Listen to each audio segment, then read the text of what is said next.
yang mendekatkan kita kepada Allah Subhanahu wa Ta'ala. Nah, anak-anak, tujuan pembelajaran kita hari ini adalah membuat paparan tentang hukum halal dan haram. Itu yang pertama. Kemudian yang kedua, penerapan ketentuan halal dan haram dalam kehidupan sehari-hari. Yang ketiga, dapat membedakan barang atau benda antara yang halal dan haram.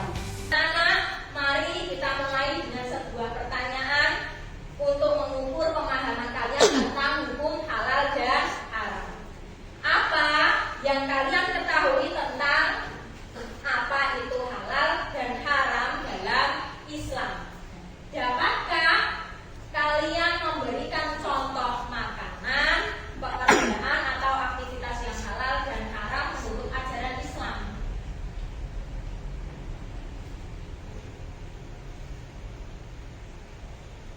Apa yang kalian ketahui tentang hukum halal dan haram?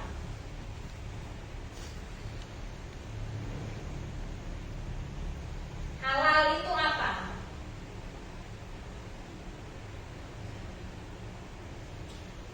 Ya.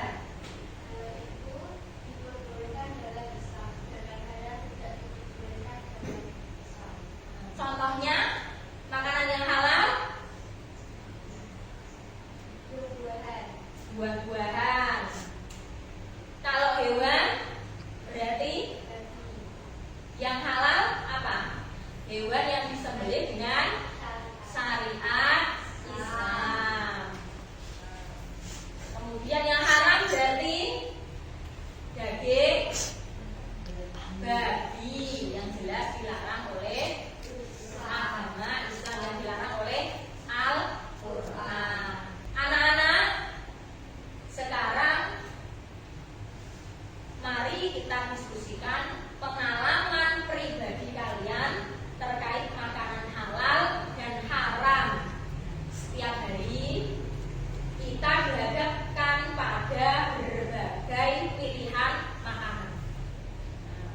Adakah pengalaman di mana kalian merasa ragu tentang apakah makanan tersebut halal atau haram? Bagaimana pengalaman? Ya. suatu hari saya pergi ke pasar dan melihat banyak pedagang yang menjual makanan sejak tadi. Ada beberapa yang tidak saya tahu asal usulnya, apakah dagingnya halal atau tidak. Saya merasa ragu, jadi saya memutuskan untuk bertanya kepada penjualnya. Setelah memastikan bahwa daging tersebut berasal dari ayam yang disembelih dengan cara yang benar menurut Islam, saya akhirnya merasa yakin dan membelinya. Pengalaman itu mengajarkan saya untuk tidak sekedar bertanya atau mencari informasi mengenai halal atau haramnya makanan. Mari kita aplikasikan apa yang kita pelajari dalam agama Islam ini dengan hidup sesuai syariatnya. Agar apa?